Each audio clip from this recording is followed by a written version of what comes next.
नहीं, आप सारी समस्याओं का श्रेय समय को नहीं दे सकते। ये अधिकतर समस्याएं तो ऐसी होती हैं जिन्हें हम स्वयं आमंत्रित करते हैं।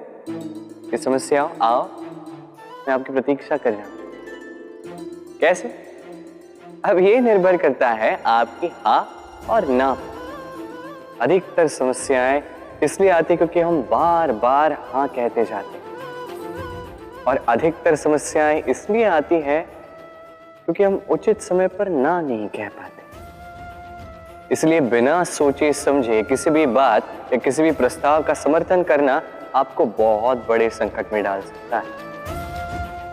वहीं कभी ना कह पाना ये आपको उससे भी बड़े संकट में डाल सकता है। इसलिए स्मरण रखिए, ये अत्यंत महत्वपूर्ण सीख।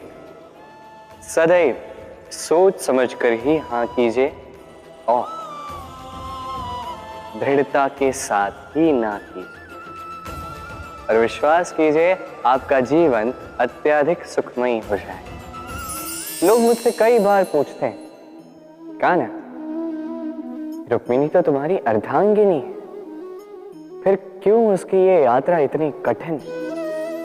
क्यों तुम्हारा अथाह अखंड प्रेम पाने के लिए उसे इतनी कठिन परीक्षाओं का सामना करना पड़ रहा? चलिए मैं आपको एक बात समझा देता हूं। अथाह अखंड प्रेम की ये यात्रा ये कठिन ही होती है। अब ऐसी ही एक यात्रा है रुक्मिणी की भी, परिशुद्ध प्रेम को समझने की यात्रा। ऐसा प्रेम जो क्रोध, भय, मोह, अधिकार, अहंकार, ईर्ष्या, इन सारे विकारों से मुक्त है। अब इस यात्रा में उसकी सहायता करेगी राधा। इतना ही नहीं, मैं आपको यह भी बता देता हूं कि संसार की हर एक नारी इस यात्रा में चलती है। अब जो नारी इस यात्रा के अंत तक पहुंच जाती है वो एक उच्च स्तर पर पहुंच जाती है, जहां वो कहलाती है अर्धांगिनी। विवाह का स्त्री के जीवन में क्या महत्व होता है? चलिए बात करते हैं हम रुक्मिणी की। एक स्त्री जिसने पवित्र मंशा से किसी को चाहा, उससे विवाह की इच्छा की। अब विवाह यानी पानी का, यानी किसी का हाथ थाम कर आगे का समस्त जीवन उसी के संग व्यतीत करना। अब मेरा हाथ थाम कर रुक्मिणी को विवाह सुख तो अवश्य मिला, किंतु उसकी ये प्रेम यात्रा इसका अंत नहीं हुआ, ये तो बस आरंभ हुई। अब रुक्मिणी के जीवन में ऐसा पड़ाव आरंभ हो चुका है जहां उसे स्वयं उस व्यक्ति को पहले समझना होगा जिसका हाथ थाम कर उसके संग समस्त जीवन व्यतीत करने का निर्णय उसने लिया। अब एक क्षण जो है हर एक के जीवन में आता है, हर एक यानी आप भी, आपके जीवन में भी एक क्षण अवश्य आएगा, तो इसके लिए सज्ज रहिए। अपने मन में जितने भी विकार हैं उन्हें कहीं त्याग दीजिए और परिशुद्ध प्रेम से, पवित्र मन से जीवन साथी को समझने का प्रयास कीजिए, बिना किसी अपेक्षाओं के। यदि ऐसा करोगे तभी इस कठिन परीक्षा में उत्तीर्ण होगे, अन्यथा नहीं। कुछ लोग ऐसा सोचते हैं कि परिश्रम करने की आवश्यकता ही क्या है? इस प्रकृति ने हमें सब कुछ दिया है, जन्म दिया है, जीवन दिया है, ये प्रकृति हमारा पालन पोषण भी कर ही लेगी। आप बताइए, कभी आपने देखा है सिंह को सेवा करते हुए? नहीं ना। कभी आपने देखा है पक्षी को चाकरी करते हुए? नहीं ना। फिर भी उनका पेट तो भरता ही है।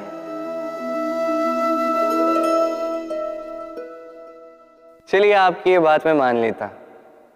अब आप मेरे एक प्रश्न का उत्तर दीजिए। कभी आपने देखा है कोई जीव स्वयं चल के सिंह के मुख में आके बैठा हो और उसने कहा हो कि मुझे आप खा लीजिए, अपना भोजन बना लीजिए, अपना पेट भर लीजिए? ऐसा तो कभी नहीं हुआ। सिंह को उसका भोजन वन में मिल जाता है, किंतु आखेट उसे ही करना पड़ता है। यदि उसने नहीं किया तो वो तो कहीं भूखा मर जाए। यदि बात की जाए पक्षी की, तो प्रकृति ने उसे दाने अवश्य दिए हैं, किंतु उसे खोजना स्वयं पक्षी को ही पड़ता है।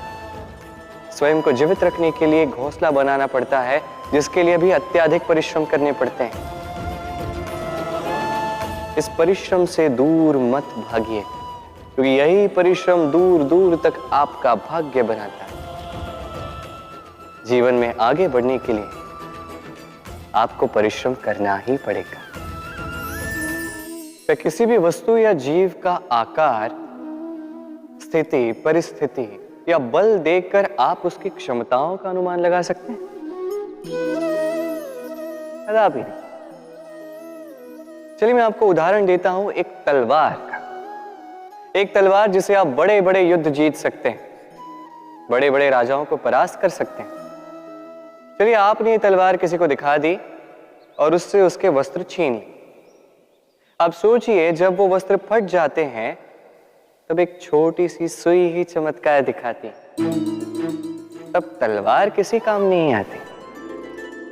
उसी प्रकार एक मछली वन में जाकर आखेट तो नहीं कर सकती, और उसी प्रकार सिंह जल का राजा तो नहीं बन सकता।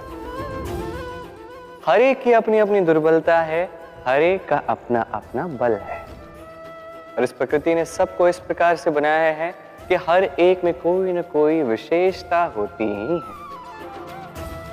इसलिए यदि आप स्वयं में या दूसरों में केवल कमियां देख पा रहे हैं तो तनिक ऊपर उठ के देखिए और सब में विशेषताएं ढूंढना प्रारंभ कीजिए। आप पाएंगे कि आप कितने विशेष हैं, दूसरे कितने विशेष हैं। आप जानेंगे कि ये संसार, ये प्रकृति कितनी विशेष है। जल राशि से सदैव मुझे प्रेम रहा है, तो चाहे वो मथुरा की यमुना नदी हो, चाहे वो द्वारका का समुद्र। समुद्र किनारे चलते चलते जब वो कोमल लहरें आके पाँव को छू जाती हैं, हाँ, थकान ही हर लेती, हम में एक ऊर्जा भर देती, मन को उल्लासित कर देती। क्या उन लहरों के विषय में आपने कभी सोचा है? यही लहरें जब तट पर आती है, छोटे कंकड़ों से टकराकर बिखर जाती हैं, और समय ऐसा भी आता है जब यही लहरें इतनी कठोर हो जाती है कि विध्वंस फैला देती है, सब कुछ नष्ट कर देती है। इसका एक सार है, एक अत्यंत महत्वपूर्ण सीख है कि कभी किसी को दुर्बल मत समझिएगा, कभी नहीं।